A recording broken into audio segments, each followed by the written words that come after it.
Good morning, good afternoon, or good evening to all our participants, wherever you are in the world. I hope you, your families, and your friends are safe and well. Thank you for all you are doing, putting yourselves and your families at risk in order to save lives in this really unprecedented world crisis.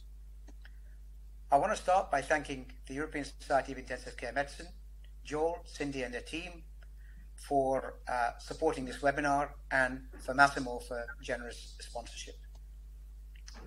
For those who don't know me, I'm Basil MATTA, consultant in anesthesia and neurotrauma critical care at Cambridge University Hospitals, and part-time senior medical director for Massimo.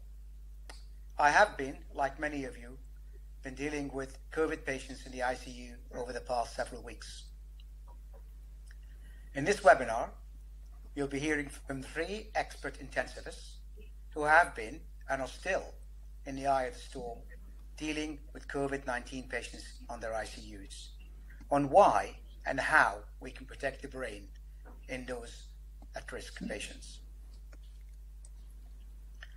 Now, COVID-19, as you all know, is a healthcare emergency that hit the world very, very hard. The case fatality from this viral infection ranges anything from 1% in certain countries to over 10%, with an ICU mortality approaching 50% based on the ICNARC data published last week. The ICU mortality really refers to finished episodes, and what we mean by that is that those patients have already either been discharged or died in ICU.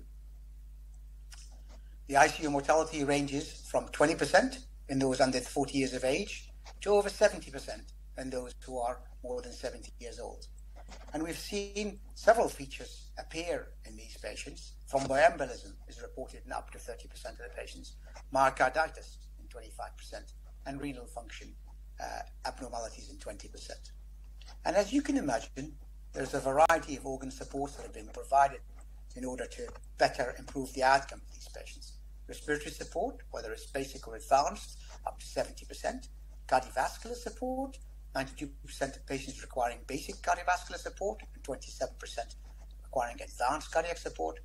Renal support in about 22%, and interestingly, in our unit, those who required renal support and approached their mortality almost 70-80%. And neurological support. Now, this symposium is about really understanding how we can protect the brain in patients with COVID-19. And you can imagine there'll probably be about 3 types at least of patients coming into the ICU who fit into the category of COVID-19 patients. Those without existing brain injury, who are young and healthy before the infection, but have high risk of brain injury, for example, like hypertensive, cerebral vascular disease, or cardiac disease. Another group of patients are those who have got the infection, but got pre-existing brain injury of some sort, previous stroke, tumor, carotid disease, transient ischemic attacks. And the third category of non-COVID-19 patients, patients who did not come infected onto the ICUs, but become infected during their stay on the ICU or in the hospital. Those are like motor vehicle accidents, subarachnoid hemorrhage, and traumatic brain injury, and stroke patients.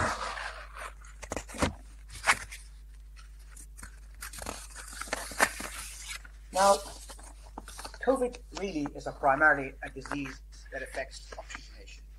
We're realizing that it affects a lot more than oxygenation, but most of our efforts so far have been on ensuring the patients can oxygenate the blood. What's really important is that oxygen delivery, not only does it depend on oxygen saturation, but it depends on the ability of that blood to carry that oxygen into the tissues that are vital. So hemoglobin, saturations, and flow are very important. And you can see from the graphs up here that the flow with cardiac output and the oxygen content with hemoglobin, saturation, and partial pressure of oxygen are great determinants of how much oxygen is being delivered. Once oxygen delivery can no longer keep up with oxygen demand, what happens is the extraction ratio increases until such a point that that cannot compensate for the reduced delivery, and you see, for example, lactate rising. Now, we can't always increase oxygen delivery for a variety of reasons. So we should look at the way we can govern oxygen consumption, so reduce oxygen consumption. And brain oximetry is an example of how you can balance what's being delivered by what's being consumed. So how can we reduce brain oxygen consumption? We do this all the time when patients come in with withdrawal due to traumatic brain injury. We control the pyrexia. We detect and treat and prevent seizures. We optimize the sedation. By optimizing the sedation, we reduce oxygen consumption. We prevent oversedation, which can be harmful. We can use muscle relaxants to allow us to ventilate more appropriately. We can conserve drug use, reduce myocardial depression, and reduce inotropic use. So there's a lot of advantages for optimizing sedation. And also we have to look beyond COVID-19 and the ICU stay. We know one of the serious risks of being in ICU is developing postoperative delirium, postoperative ICU syndrome, and many neurologic complications like stroke. So we want to make sure that the treatment we give them does not give them a long-term problem unrelated to the original injury they came in. So in order to take us through this, I've got three excellent speakers lined up for you. Dr. ERCOLE is going to talk about the importance of brain perfusion, and that's more than just the blood pressure that you need to watch out in order to perfuse the brain appropriately. Rafael, who's going to look at cerebral oxygenation and end organ protection, and then RASULO is going to talk about the role of processed EEG in preventing oversedation in COVID patients. Now, I'd like to ask you to keep your questions coming through the chat line if possible, please, and we will take all your questions at the end of this webinar in a symposium type question and answer session. And also, this webinar will be available online for you in the next 24 hours or so, and probably answers to many of your questions. So I would like to introduce the first speaker, Dr. Rafael.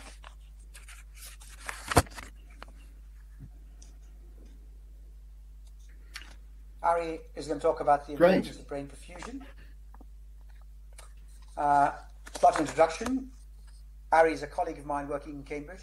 He's got a wealth of experience in the intensive care, and as well as having a really, really clever analytical mind. Ari's done some of the most important work modeling ICU capacity coming up to this crisis. And he's a great advocate of data-driven science and chairs the European Society of Intensive Care Medicine Data Science section. Please go ahead, Ari. Thank you, Basil. Very kind of you. Well, great pleasure to be given the opportunity to speak on brain perfusion. And really, what I'm going to do is I'm going to I hope, set the scene for the next two speakers. So I'm going to review the physiology of oxygen delivery and cerebral perfusion. And I'll just begin actually with my key take-home messages, and I'll come back to them at the end. Really, the point I want to make in this talk is that cerebral dysfunction after severe critical illness, as we just heard, is common, and that includes patients such as COVID patients. It ranges from delirium to frank hypoxic ischemic injury. And this is really multifactorial, but there are some things that are either within our control or that we cause, because perfusion oxygenation abnormalities occur either from this disease or as part of our management of this disease. And there are challenges to the cerebrovascular system, to the reactivity of that cerebrovascular system that arise from a variety of different sources. For example, extremes of carbon dioxide and arterial oxygen tension that we may see as part of the treatment, part of the disease pathology. As part of disturbed autoregulation that we see in a whole variety of sepsis syndrome and other acute brain syndromes. And also as the result of the effects of sedatives on systemic and cerebral circulation and hemodynamics. And really the result of all of those things is that all this renders the cerebral oxygen delivery potentially very vulnerable in these patients to what we do systemically. So that's really the key message behind all of this. And we'll explore those, the other speakers will explore that in more detail. I don't have any conflicts of interest, I should say. So the brain's kind of important. It has, unusually for many organs, has a very high specific oxygen consumption, and it has that to support two things. One is to support neuronal electrical activity, but also to support basic housekeeping cellular metabolism. So it receives a large amount of cardiac output, and that makes it really potentially very vulnerable to injury. And as I said earlier, that can vary from, on one end, but very commonly delirium, through to step changes in cognitive function, and we've seen that in ARDS patients and other acute illnesses, through to actual frank hypoxic and ischemic injuries. Now, normally the brain is protected by a whole variety of autoregulatory processes, and what those do is they ensure that, as far as possible, oxygen delivery, delivery of oxygen and metabolic substrate are linked to metabolic demand of the brain. But in severe illness, such as we see in severe respiratory illness, such as COVID, and as a result of some of the treatments that we use, this autoregulatory process, this homeostasis, can be severely challenged. Just for completeness, there are a lot of reasons that you may see brain dysfunction in COVID, from the hypoxic injury that I mentioned, from shock states causing ischemic injuries, and as Basil mentioned earlier, of course, a lot of these patients, disease has a predilection for some of the elderly, so pre-existing cerebrovascular pathology. But then the infection that itself may cause a toxic encephalopathy, and maybe even a frank encephalitis perhaps, or an encephalopathy due to microvascular dysfunction. And of course, the septic encephalopathy is well described, and bacterial sepsis may obviously supervene in some of these patients in intensive care. And then perhaps a little bit more left of field is that these patients coming in with acute kidney injuries may have a degree of uremia and hyponatremia, and so the brain may face other osmotic challenges as well. And then the last thing, which is very hard to disentangle completely from the idea of perfusion, is the idea of sedated-related encephalopathies as well. And we're going to try and pull all those things together in this talk. So as I say, normally the brain is quite good at autoregulating. It tries to maintain cerebral blood flow. If we look at this diagram, cerebral blood flow over a wide autoregulatory range of cerebral perfusion pressures, which is the same as main arterial pressures normally. And really that introduces me to two important concepts. And the first important concept is the true idea of autoregulation. So as I say, normally as blood pressure varies, and it does so throughout the day with different sorts of treatments, over really quite a wide range, the brain is able to clamp cerebral blood flow in such a way that the oxygen delivery is appropriate to the metabolic demands of the brain at any one particular time. But what we know in acute brain syndromes, be that stroke, through traumatic brain injury, subarachnoid hemorrhage, sepsis, and just acute encephalopathy, is that autoregulation may fail. So here is one example where the autoregulatory plateau has become smaller, so the brain is now only able to autoregulate over a smaller range of blood pressures. And in the extreme, and we do see this, it's been reported in sepsis, is we may see a situation where in fact the cerebral blood flow becomes pressure passive. There's no autoregulation, or very little autoregulation at all. And in that extreme situation, we have an unfortunate situation. The brain is no longer in charge of its own destiny. It's not in charge of its own oxygen delivery and metabolic substrate delivery anymore. And that renders it susceptible to hypoperfusion under situations of low blood pressure, and has obvious potential deleterious consequences in terms of cerebral metabolic failure. But the reverse situation at high blood pressures is also not entirely desirable, this idea of hyperperfusion, which may be a driver of cerebral edema. So that's the idea behind autoregulation, which may be abolished, and meaning that we now have to take control over the brain's oxygen delivery. The other important concept, which is we can't really disentangle from this, is this idea of cerebral metabolism. And under normal circumstances, cerebral metabolism is coupled to flow. So there's this flow metabolism coupling, which means that the appropriate cerebral blood pressure is maintained not only over cerebral perfusion pressures, but is chosen according to the cerebral metabolic demands of the brain. And there are a whole variety of things that may influence this cerebral metabolic rate and influence metabolic coupling, in particular sedation. I'll come back to that.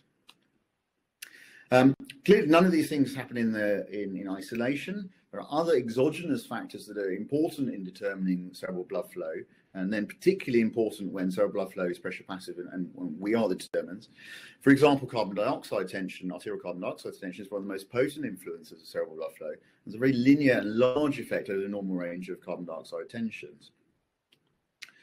We didn't really think very much about cerebral oxygen vasoreactivity, and that's because really, as we don't really see vasodilation until really quite low arterial oxygen tensions below, say, around 7 kilopascals, and that's not something we normally are happy to tolerate in the intensive care unit. So perhaps it doesn't seem particularly relevant, but it is at least a protective mechanism in really low hypoxic states. Patients are able to increase their cerebral blood flow. But under those situations below 7 kilopascals, one has to remember that the oxygen content of the hemoglobin is rather low. So the oxygen delivery is reduced. So it's not all good news. And I'll come back to that in just a moment. Hyperoxia is also significant and clearly can occur at some situations with sort of careless management of oxygenation. And that's important that whilst cerebral blood flow may be constant, it may modulate CO2 reactivity and again impair the brain's ability to cope with other exogenous influences. So in this graph down here, we see the response in volunteers to hyperventilation challenge. And in normoxia, the patient, these volunteers, their cerebral blood flow or cerebral blood velocity increases, compensates, but under situations of hyperoxia, it doesn't. And really the point I want to make with that is, once we're not trying to target hyperoxia, is that actually all of these different influencing factors influence each other and interact with each other, which makes it very hard sometimes to disentangle all the different effects. So let's try and bring everything together and think about the determinants of what is it that actually makes the brain tissue have sufficient oxygen tension locally to support cellular aerobic metabolism. And clearly that is some kind of balance between supply, delivery of oxygen, the demand, the cerebral metabolic rate for oxygen, CMRO2, and also somewhere in between those two is the fact that the oxygen needs to diffuse from the blood vessels to the brain tissue. Now, to study this is difficult. It's difficult to do in vivo. And so what we can do is we can appeal to computer simulations. And I do apologize for there's an equation coming up in a moment. But the point I want to make about all of these things, they're important because we have control over many of these different factors. We have control over the cerebral metabolic rate with our sedation strategies. We have control over cerebral blood flow, particularly if autoregulation is abolished. We have complete control over that potentially. And we have control over our oxygen delivery. So how do these things interact with each other in such a way that we can actually make sure that the brain has adequate oxygenation? Well, as I say, we can appeal to computer modeling. If we think it's an unpleasant equation, but if we just start with a simple equation at the top right of this slide, which is if we think about the amount of oxygen in a particular bit of tissue as the amount of oxygen diffusing in net minus the amount of oxygen that's consumed, we can write an equation for that. The equation is unpleasant, but we can solve it. It's hard. We can get a computer to do that. And if I cut forward to what the computer simulations show, this was done under the and for the situation of traumatic brain injury, but it doesn't really matter. The results are the same. On the graph on the diagram on the right-hand side of the screen, what you see is a capillary here. We have an arterial end of the capillary and the venous end. And as we move away from the capillary radially, what I'm plotting is the oxygen tension locally at the actual cellular or subcellular level as a function of distance away from the capillary and along the capillary. And so not surprisingly, the oxygen tension near the arterial end and near the capillary is very high. And as we move away from the arterial end and away from the capillary, the oxygen tension falls quite rapidly to the point at which we see this hypoxic region of tissue that's very local. On average, the oxygen tension may be quite reasonable, but there may still be a large hypoxic fraction of tissue, which is undesirable where aerobic metabolism is not possible. And what you see up on this top left-hand illustration is along the bottom, doesn't matter what this is what this means exactly, but this is essentially on the horizontal axis, the distance the oxygen has to diffuse, so it's a measure of microvascular dysfunction.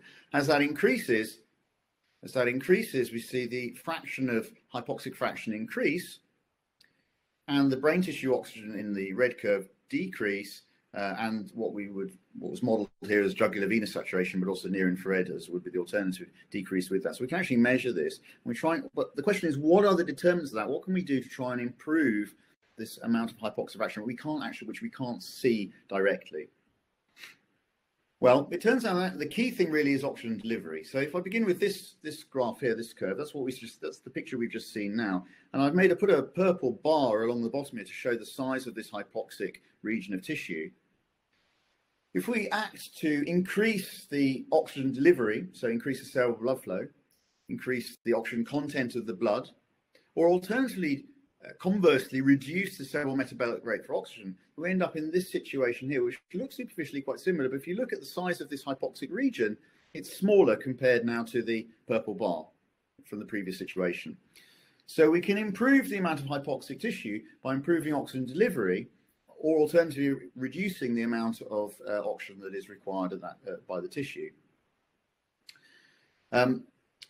Conversely, if I was to take this scenario and reduce the amount of oxygen content in the blood by reducing the oxygen saturation significantly below the inflection point of the oxyhemoglobin dissociation curve, so below about 88% arterial saturation, we would again transition from this situation where there's a smaller hypoxic fraction to a larger hypoxic fraction.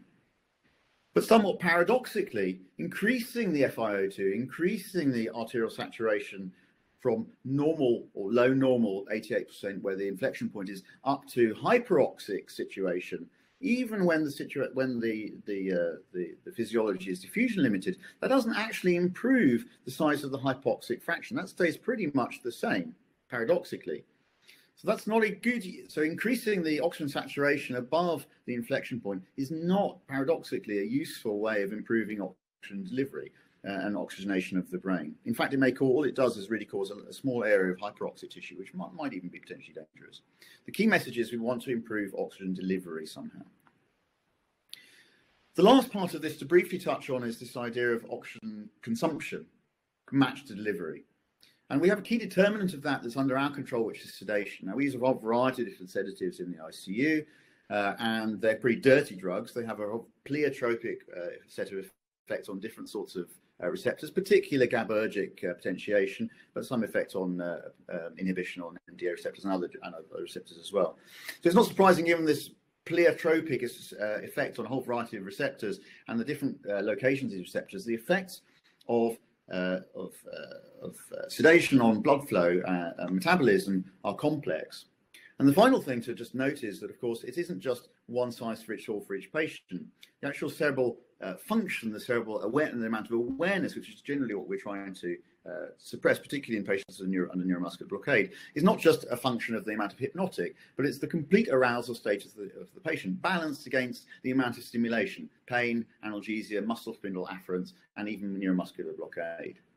But setting that to one side, the effect of sedatives on cerebral blood flow looks kind of like this on this cartoon. What I'm plotting here is cerebral metabolic rate for oxygen along the horizontal axis and cerebral blood flow. And what we see for the intravenous agents down here is that we usually see a reduction in cerebral metabolic rate as we reduce the electrical activity, neuronal electrical activity, and a coupled general reduction in cerebral blood flow up to a particular point. Strong reduction with barbiturates, which we obviously wouldn't use, but also with propofol, less so with benzodiazepines. Whereas with some of the opioids, we generally thought of these as being relatively neutral, relatively in terms of cerebral metabolic rate and cerebral blood flow.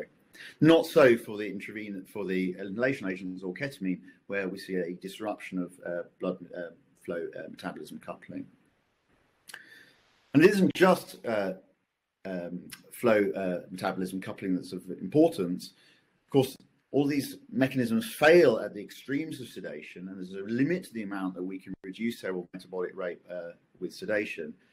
Once neuronal activity, electrical activity has ceased, can't really go much beyond that, at least not with sedative effects.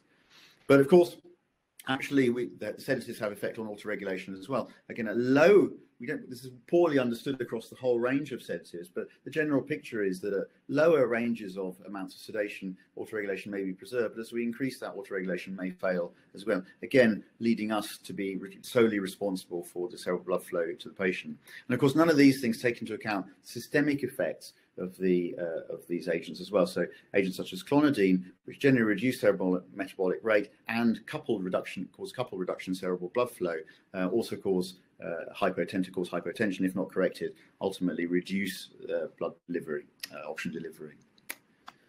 So again, the key points in summary: cerebral dysfunction after critical illness such as COVID is common, and it ranges from delirium to hypoxic and actually ischemic injury. There are lots of things that we can't influence, but because perfusion oxygenation abnormalities are common, not only from the disease, but also from our management, and that we have some control. In fact, we may have exclusive control over oxygen delivery. All of these things render oxygen delivery vulnerable to our systemic management and mean that we need to take care about actually preserving oxygen delivery and cerebral blood flow in these patients. Thank you. Thank you, Ari, for an excellent lecture, very thought-provoking. Please continue to submit your questions online. As I said, we will do this at the end. When we have a discussion, we'll have a few minutes to discuss at the end of this webinar. Now, my next speaker is Professor Rafael BADENES. He is from the Department of Anesthesiology and Surgical Trauma ICU at the University of Valencia. He has used cerebral oximetry extensively and has used it in patients with COVID and he's going to talk to us about measuring the balance between oxygen delivery and oxygen consumption in the brain using cerebral oximetry. Thank you, Rafael. Just thank you so much, Basil, for your nice introduction. Hello, everybody. Thank you so much for the audience and to the organizers for inviting me. We'll talk about cerebral oxygenation and organ protection and hypoxia implications for outcome, delirium, and mortality. My name is Rafael BADENES from the University of Valencia. So my first slide is to remember the startling number of deaths with COVID-19 patients. So that's a big issue. It's more than 200,000 patients. But on the other hand, I feel so proud to be in the front of line, like most of you. So we are fighting every day and learning a lot during these days. If we are talking about monitoring, I would like to start with the 10 commandments of the house of God. If you see the number 10, it says, if you don't take a temperature, you can find a fever. If we are talking about monitoring, we can find something, we need to monitor it. That's a simple message that I want to do. So, we are in troubles. That's the real life. This is a very nice review published in JAMA, Pharmacological Treatments for COVID-19. It's a review, but really it's very interesting. But look at the last sentence. No therapies have been shown effective to date. So that's terrible in this way.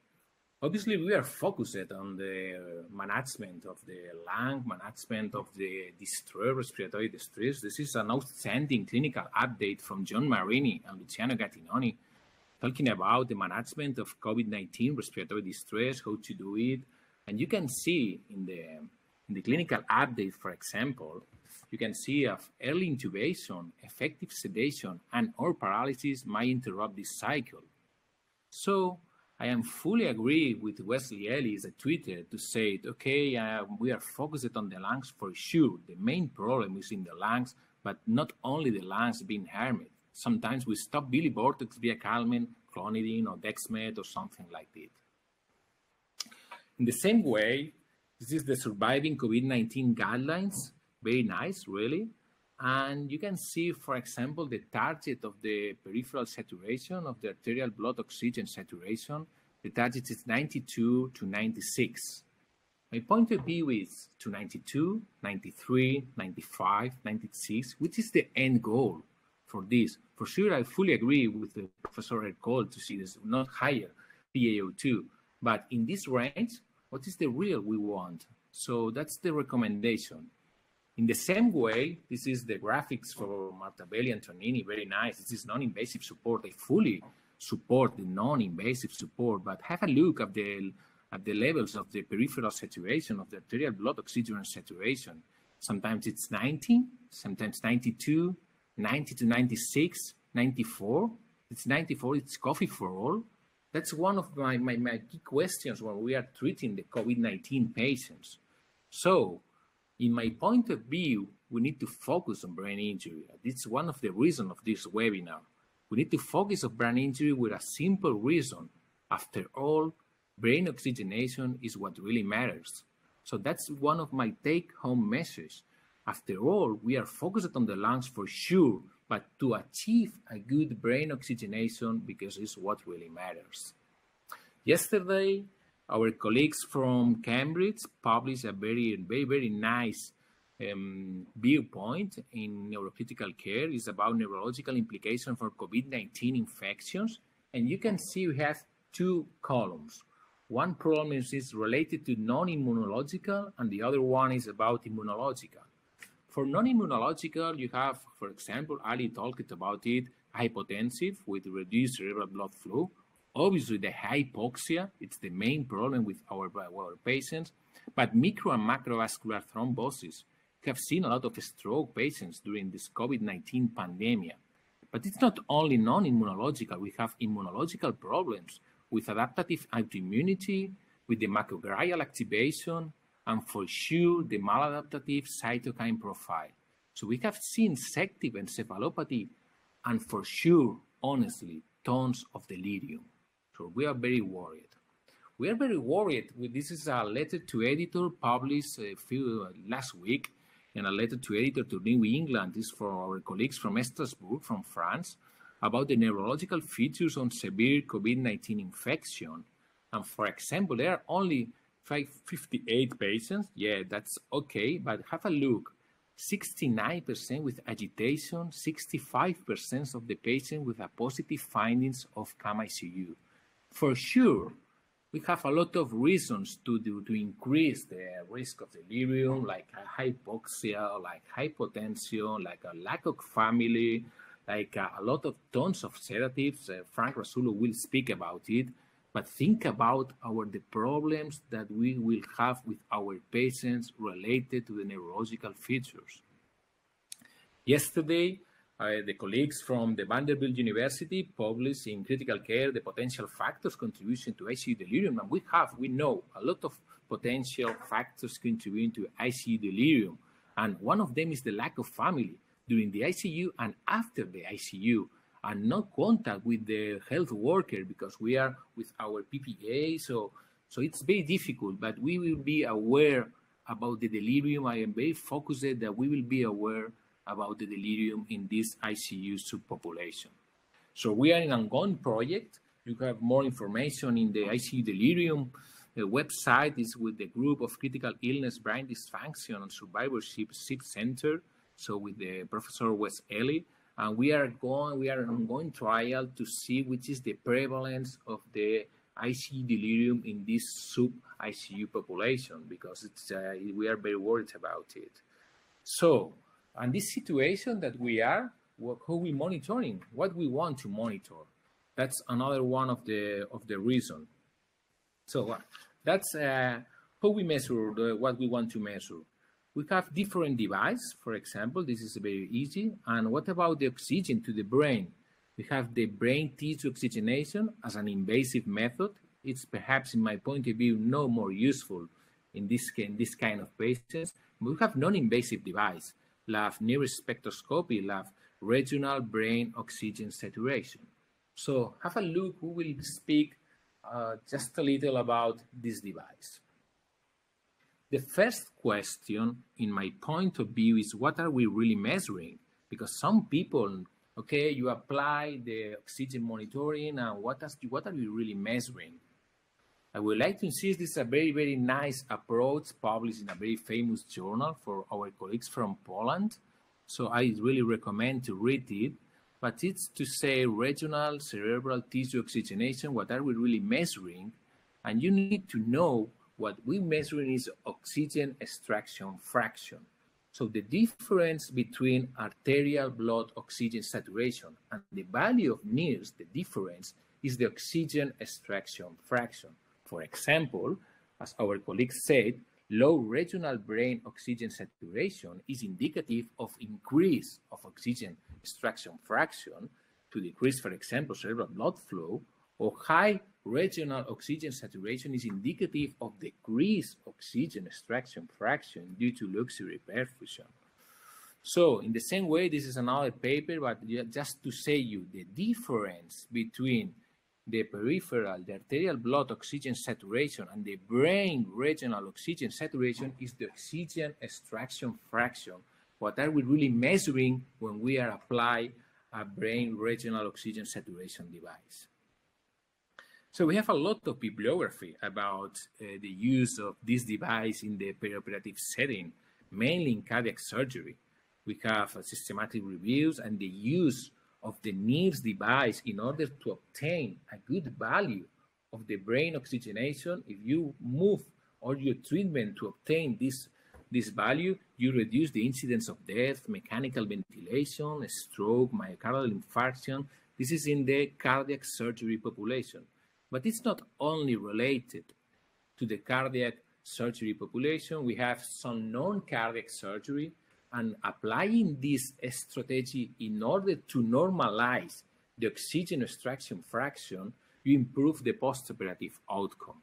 So because it's related to PaO2, PaCO2, hematocrit, and mean arterial pressure. So we need to move. In my point of view, we use a lot of the this device in perioperative setting, and we need to move to use more in the critical settings in the ICU because we need more information about our patients.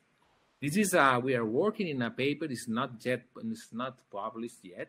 So this is a very pragmatic approach to cerebral desaturation. So NIRS value NIRS value reduction more than 10% bilateral or unilateral, or a NIRS value less than 50%. So you need to check a step by step. This is a pragmatic approach. So the first step is look at the mean arterial pressure, cardiac output, hemodynamic stability, treat and find etiology. The second one is the PaO2. So that's the point, in my point of view, in my own view, because this is the point to titrate the PaO2 that you need to obtain a good brain oxygenal regional saturation. So some patients it's 85, but another patient with a normal range need 100. It's a normal range or 110, but you need to focus to titrate the PaO2 in order to obtain the good value of the brain regional oxygen saturation.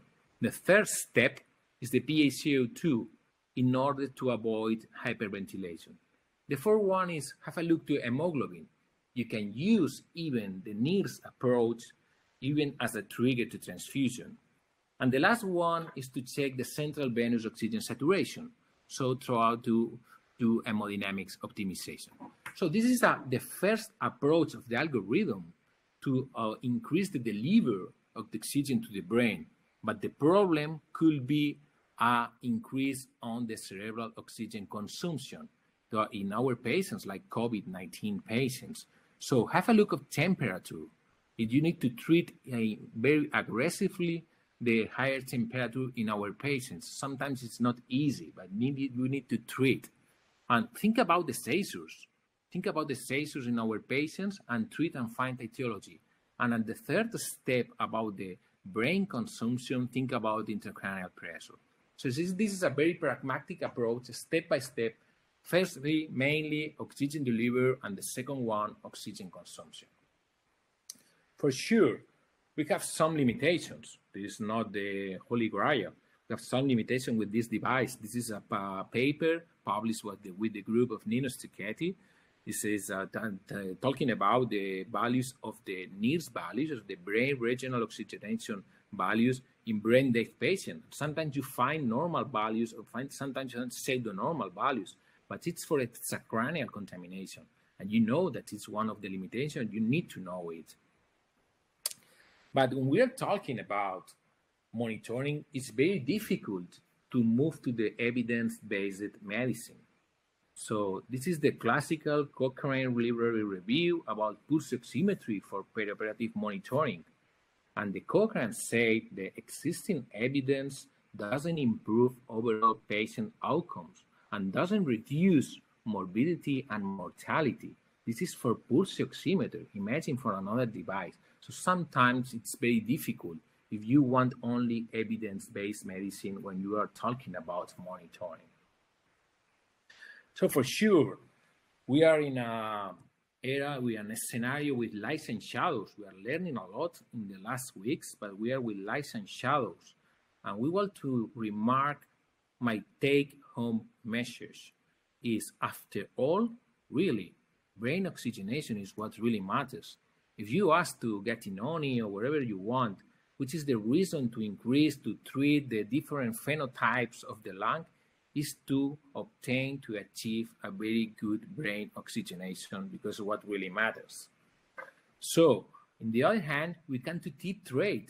You can be more tolerate with low levels of PaO2 if you have a good oxygenation, or perhaps you are in the other side that you need to increase the normal range in the higher values to get the normal values of oxygenation. So this is my last slide. This is my email for questions after this webinar, for a slide request. And remember, my friends, that we love with the brain. So thank you so much for this invitation, and thank you so much for calling me in.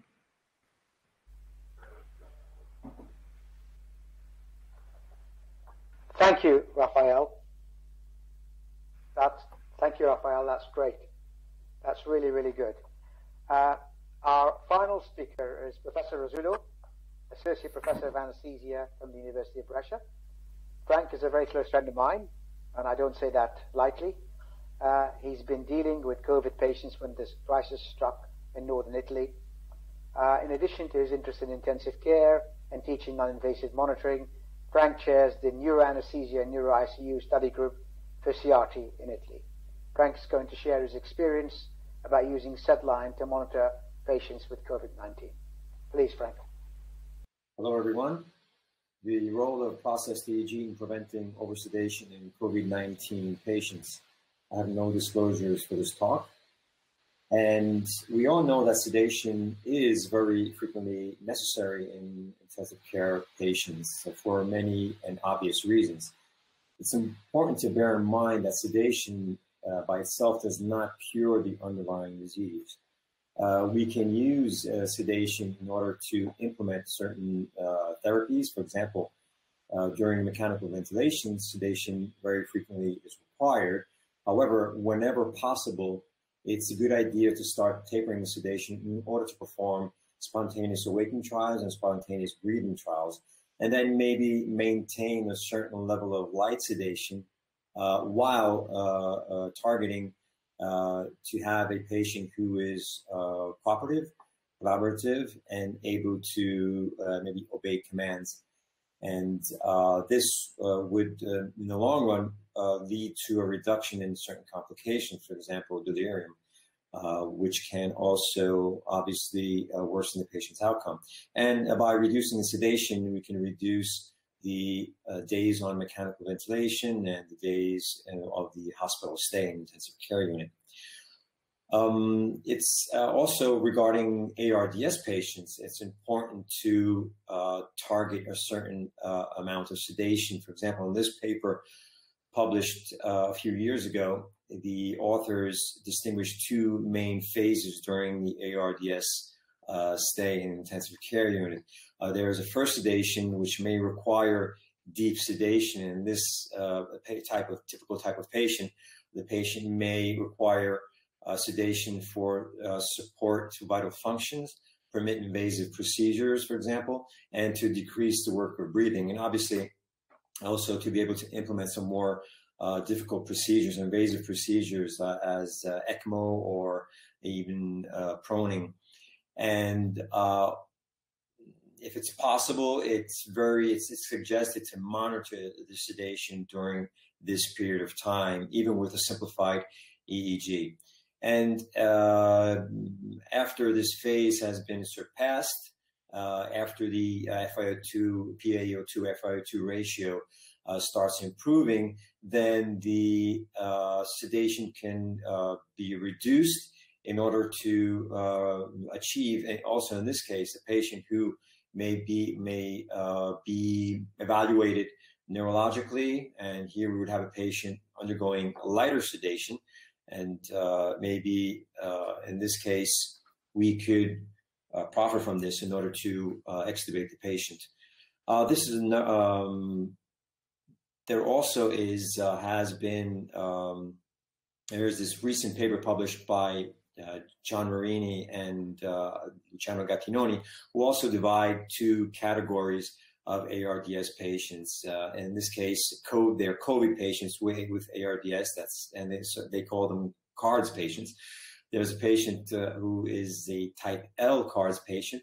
This patient would have typically a good compliance despite poor oxygenation. Patient would have a high minute ventilation, and the lung elastance would be low, and patient would have a high compliance, as mentioned previously, a low response to PEEP. And this isn't the typical type of ARDS patients. I'm sure whoever has treated the COVID patients in the initial phase of this crisis has noticed this type of patient, and typically different from the usual ARDS patients, as you will find in type H CARDS patients, as described in this paper, who is a patient with extensive CT consolidations, and patient would have low compliance and maybe a higher response to PEEP when used. They also present this interesting figure where they highlight the fact that in COVID-19 patients, instead of having a post-hypoxic vasoconstriction, you may have vasoplegia, and therefore therefore you may have a situation where the shunt is increased and worsening the hypoxia. They also distinguish two different types of patients: a patient who responds to non-invasive support after being hypoxic, and this patient could also go on to either continuing the non-invasive ventilation or to maybe worsening and going on to having an early intubation. This patient may require also non-invasive neuromuscular blocking agents. However, the patient may be also be defined as a milder type of ARDS patient, therefore require a lesser amount of sedation. Whereas if the patient is introduced or in this very nice Villi vortex, ventilator-induced lung injury vortex, the patient could go on to undergoing vessel stretch and increased edema. And this is a typical type of patient who would go under a later intubation. And the patient may require other types of invasive procedures, for example, ECMO or even proning. And this is a typical type of patient who would need a higher PEEP and deeper sedation, prolonged sedation. It's sometimes, however, sedation and neuromuscular blocking agents cannot be avoided. In this figure, the authors describe two types of patients: a patient who is sedated and is paralyzed and who is undergoing mechanical ventilation without any inspiratory effort. There is not a lot of stress on the alveoli, whereas the patient who is under mechanical ventilation, the patient who has no muscular blocking agents or has a very light sedation, the patient is undergoing strong spontaneous inspiratory breathing, and this may lead to a alveolar damage and to a self-inflicted lung injury. And so we may require, as seen in this flow chart, we may have two types of patients: a patient who has severe or moderate ARDS requiring deep sedation for the reasons mentioned previously. However, we still may have a patient who may not require sedation and neuromuscular blocking agents, which would be a typical mild ARDS patient. This patient could be treated with sedation, a lighter sedation, and maybe be extubated earlier within the phase of the ICU stay. There's a lot of debate regarding neuromuscular blocking agents in general, especially ever since this paper published in 2019 in the New England Journal of Medicine paper. These authors distinguished, they randomly assigned patients to either receiving early neuromuscular blocking agents and heavy sedation within 48 hours, and to patients who were treated without neuromuscular blocking agents and with a lighter type of sedation. They looked at the 90-day mortality, and there was no difference between the two categories. However, the first category did undergo deeper sedation. But in general, maybe, as other authors suggest, maybe the neuromuscular blocking agents should be considered on an individual basis. Those with, for example, those with ventilator dysynchrony. However, they may be the category of patients who may not require heavy sedation or neuromuscular blocking agents. These may be the patients who have a milder type of ARDS, as we've seen in the previous slide. Therefore, in this category, we can avoid deep sedation. So also regarding the treatment of ARDS patients, the concept of one size does not fit all may also apply in this category. And we also know that in general, the patient, the critically ill patient, is unpredictable for a series of reasons, because patient is because of drug interactions, because of organ dysfunction, because of hemodynamic instability, or drug accumulation. So the pharmacokinetics and pharmacodynamics in these patients can be quite unpredictable. And we also know that sedation and heavy sedation in general may also lead to a worsening of the outcome in terms of the incidence of delirium, tracheostomies, and even mortality, especially as has been shown in these recently published papers in 2018. We also know that doing the opposite, when the patient is sedated, maybe tapering off the sedation and trying to reach a target where we can actually daily interrupt the sedation in order to evaluate the patient and try to reach also a patient who is, again, awake and collaborative. This may reduce the incidence of delirium and the length of mechanical ventilation and also the mortality.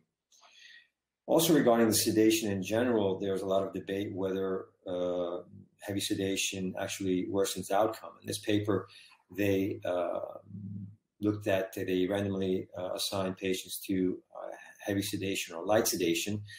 And although the paper did not reach the intended study population target regarding the amount of patients, they looked at the 90-day mortality in patients who receive, again, a bundle of interventions to prevent oversedation as compared to usual care, and they did not find any difference in the 90-day mortality. However, what has emerged from this study is an important factor, that the time to the first spontaneous breathing trial and time to successful extubation were significantly shorter in the intervention group than in the control group. And these patients, the deep sedation was not monitored quantitatively, however, only qualitatively. But there are two important points I would like to bring out following this paper. First of all, light sedation does permit us to awaken the patient earlier and to start early mobilization. Early mobilization and is a very important factor, as also stressed in the ECASH concept by Jean-Louis Vincent. Having a patient, keeping the patient on the light sedation permits us to improve the sleep patterns and to, again, enhance and to start mobilization earlier. And early mobilization is important, as stressed also in this recent paper published in this year, where the authors, they divide the risk factors into non-modifiable risk factors and to modifiable risk factors. Among the modifiable risk factors, cortisone therapy, sedatives, and hypomobility will lead to muscle weakness, and this may also, in the long run, lead to a structural damage in the muscle and also in the nerve. And again, I can't stress how important the early mobilization is in our patients, in our ICU patients, also in COVID-19 patients. It's very important to start awakening these patients and to start the physiotherapy and to mobilize these patients earlier. Another point I would like to stress is the fact that knowing how deep we actually are maintaining these patients can be important. And this is a very simple cartoon. Sorry for being over simplistic, but we can imagine a deep sea diver going underwater, and the deep sea diver, as long as the depth is not too deep, the deep sea diver can just look up and can tell how deep he or she is. However, if the diver dives even further, in, let's say, 30 meters, then it's a lot more difficult to know actually how deep the diver is.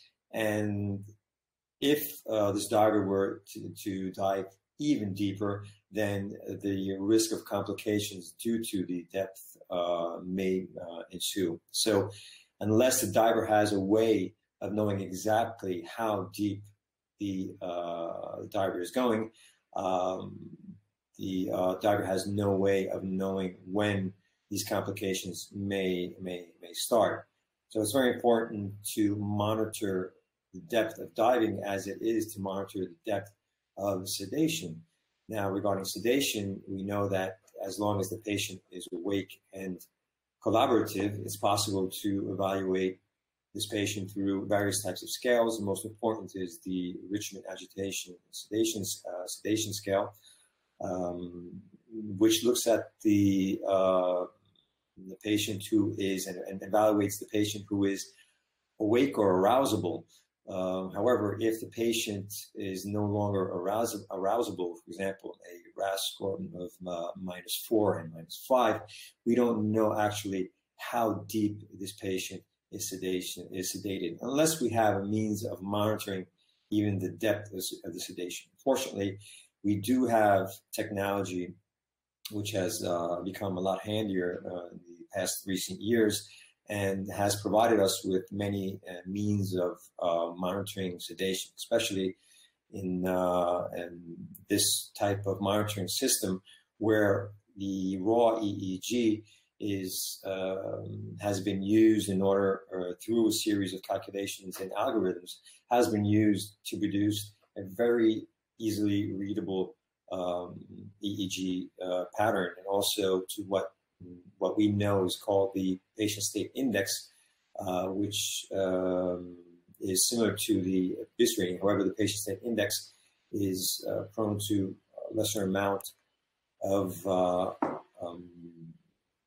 artifacts, and it gives us an indication of the depth of the sedation, but just looking at the number itself as in the BIS reading. We can also look at the waveforms and the wave patterns. In this case, we have 4 waveforms, and these waveforms, as you can see, this is a typical pattern of burst suppression, for example, where you have the suppression here, this flat line, and the burst of electrical activity. If this ratio between the suppression and the burst surpasses 2, for example, we consider this an important and relevant amount of burst suppression, which could lead to complications, especially delirium and whatnot. And we could also look at what is called the density spectral array, which is basically a color display that represents the frequencies and amplitude of the brain waveforms through this color spectrum, where blue would represent a minimum amplitude and red, dark red would represent the maximum amplitude. And the black lines you can see here actually represent areas where this flat line is present, which means the absence of electrical activity. Again, this burst suppression has been correlated to worsening of outcome in various types of patients, including mechanically ventilated patients. So regarding COVID-19 patients, in Italy in particular, just to give you an idea how the impact of this disease was in Italy, since day 1, where the first ICU bed was occupied on February 20th, in 44 days, when we reached the apex, April 3rd, 4,068 ICU beds were occupied in just 44 days. And this, of course, led to a series of shortages, including ICU beds, ventilators, hospital staff, protective gear, and even hand disinfectant. And obviously, it led to a shortage of anesthetic drugs, in particular propofol and also midazolam, since many of these patients in the ICU were attached to ventilators and did require deep sedation, especially during their early phase. So in summary, we know that excessively profound sedation is a problem in mechanically ventilated patients. As I mentioned previously, this could lead to a worsening of outcome. And we do know that COVID-19 patients with ARDS very frequently require mechanical ventilation and therefore deep sedation, and also neuromuscular blocking agents. So this led to a study project which is ongoing at the moment, and we're still including patients. And it's the goal was to compare the analysis of the depth of sedation and in relation to its incidence of delirium in COVID-19 patients related to patients, non-COVID-19 critically ill patients. And the objectives were to, again, look at the incidence of oversedation, incidence of delirium, and the correlation between these two. We used neurofunctional monitoring, in particular the PSI, SED9, EEG, DSA, and the suppression ratio to unmask oversedation. And we used the CAM-ICU to evaluate delirium. We looked at both COVID-19 patients and non-COVID-19 patients. The non-COVID-19 patients were 57 patients who were included before the COVID-19 crisis. And of these patients, 53% of these patients spent half of their total sedation time with a PSI below 30. And this is an important finding, since it means that a lot of these patients were oversedated. If we look at the lower limit on this type of monitoring system of the PSI, below which we would consider a patient being oversedated, then 30, which is 30, then these patients, 53% were oversedated, and they spent half their time beneath the PSI of 30. Again, 51% of these patients spent at least 10% of their total sedation time with a suppression ratio above 2. And regarding the 11 COVID-19 patients, again, there are very few patients who are still, this is unpublished data, and the study is still ongoing, so we're still including patients. But regarding these 11 COVID-19 patients included so far, 73% of these patients spent half of their total sedation time with a PSI below 30. And 55% of these patients spent at least 10% of their total sedation time with a suppression ratio above 2. It may not be methodologically appropriate, but we combine, just to take a glance of what the data would be, we combine these two categories together, reaching a number of 68 between COVID-19 and non-COVID-19 patients. And 56% of these patients spent half of their total sedation time with a PSI below 30. And half of these patients spent at least 10% of their total sedation time with a suppression ratio above 2. So oversedation was quite common in these categories. We also looked at the incidence of delirium, which hopefully I will be able to present to you once the paper is published. And the incidence was significant in both categories. However, as mentioned previously, the patients with COVID-19 disease are still, at the moment, 11 patients, so nothing statistically significant. So in conclusion, and to just leave some key points, COVID-19 patients are a category which may necessitate deep sedation and muscle relaxation. Both COVID-19 and non-COVID-19 patients may be at risk of an increased risk of oversedation and therefore developing poor outcome, including delirium. And monitoring of sedation in COVID-19 patients is feasible and may unmask oversedation in these patients. However, interventional randomized studies are warranted in order to evaluate if sedation monitoring itself may reduce the incidence of delirium and therefore improve outcome in these patients. I thank you very much. We've had some questions. I think we're running out of time, but we've got another few minutes to go. So I wonder if I could put some of the questions to the experts here. One of the questions that was asked was, it's okay to talk about sedation when the patients are just beginning the treatment, but some of the difficulty is when you begin to wean sedation. What's your experience with that? Can we start with Rafael there, please?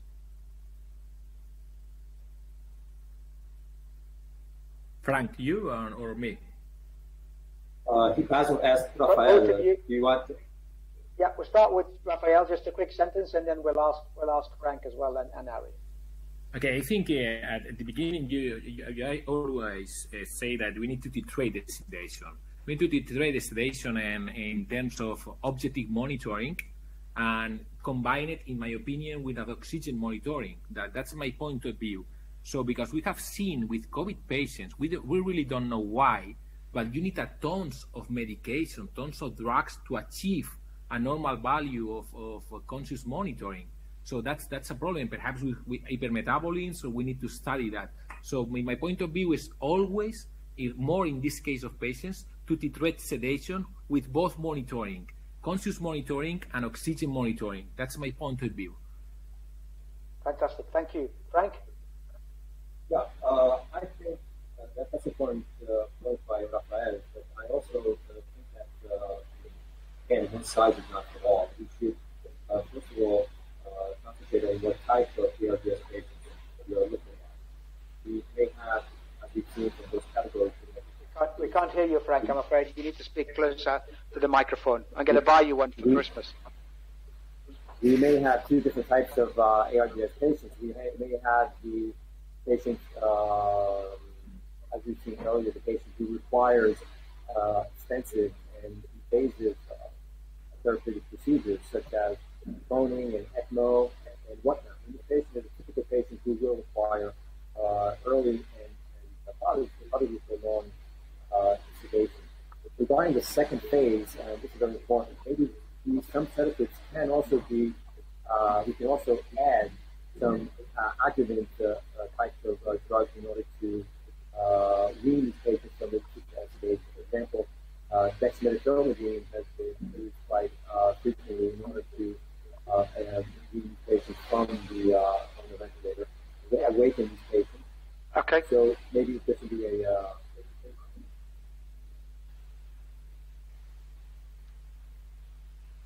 Thank you, Frank. Ari, just a question for you.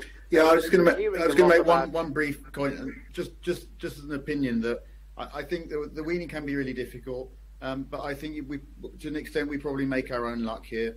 You know, we've certainly in the UK at least we faced drug shortages, or at least perceptions of drug shortages, and it's led us to use drugs that we haven't, a lot of people haven't got a lot of experience with for a long time, such as morphine midazolam, in a group of patients with acute kidney injuries and liver dysfunction, and then actually go up and up and up. And we know that you get excitotoxic effects from M3G, and that probably makes it even more difficult to get these patients to synchronize the ventilator. You go up even more, and so actually I think we probably make our own luck here about how difficult these patients are to some extent, at least, to wean them at the end by trying not to oversedate them in the first place. Thank you. One question for all of you, really. People are asking, what is the normal level of cerebral saturations, for example, that you would accept in these patients? Shall we start in reverse order? Maybe Ari? I think it's more about so we know from cardiopulmonary bypass, that going below sort of 50 is associated with bad outcomes. I know it's hard to kind of put a single number on. I think it's much more about trends and understanding, what happens as you fiddle with the systemic hemodynamics. Okay. So you think it's probably safe enough to follow the numbers that have already been produced from cardiac? I mean, it would seem that going below those kind of numbers probably is an indicator that, you're in dangerous territory. Doesn't mean it's safe to be there, but even higher than that. Yeah. Frank, is that your feeling as well? Yeah, I totally agree with Ari, and maybe just with a little help from other types of monitoring systems, also with the EEG, continuous EEG, can give us some further information. So I think it's important also to look at the whole picture of the patient, and also the trends are very important again. Okay.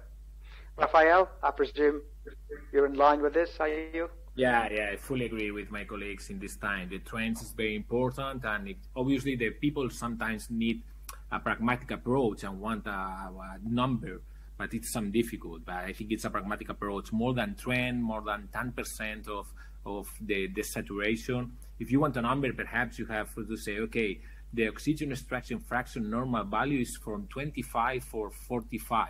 But that's it, okay. But really, it's more than the trend. It's more to titrate. It's more to work for more patients. Okay, Thank you.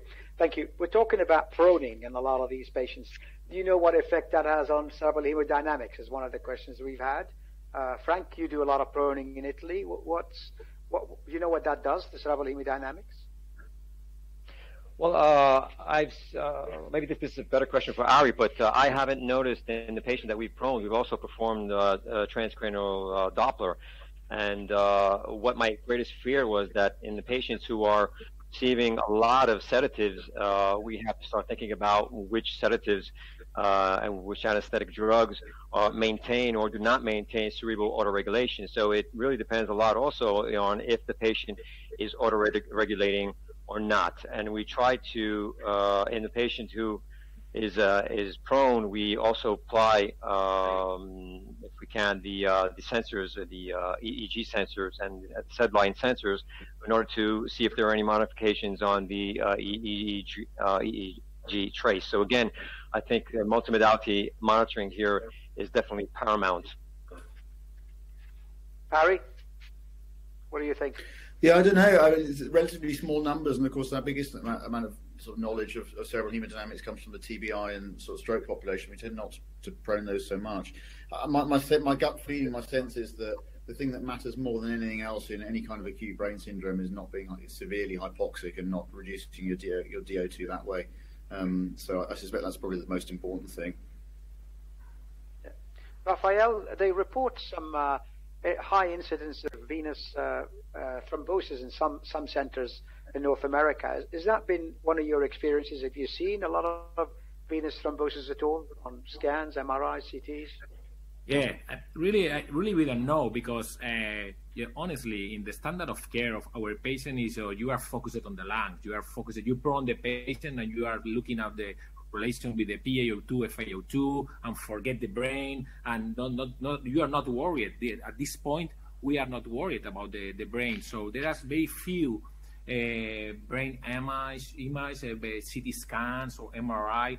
So the problem is that we have not studied these patients. So that's one of the key points of this webinar. So please think about the brain as an end goal, because sometimes we forget it.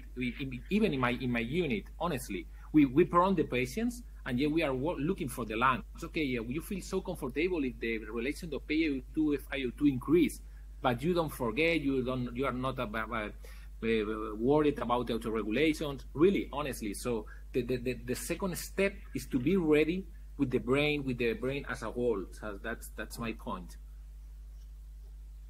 Thank you.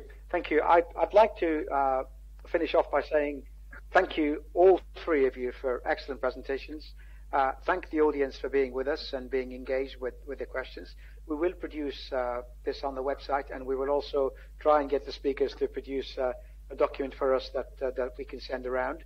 I think the message that I would take home is that the brain is just about the only organ in the body that you can't replace, you can't repair once it's been injured, at least for now. So using non-invasive technology like cerebral oximetry or versus TEG is really can only add value and can't possibly take away value. Once again, thank the European Society of Intensive Care Medicine for allowing us to hold this webinar, and thank Massimo for supporting it. And thank you all. Bye now. Thank you. Thank you so much. Bye-bye. Thank you very much. Bye-bye. Bye-bye. Thank you. Bye.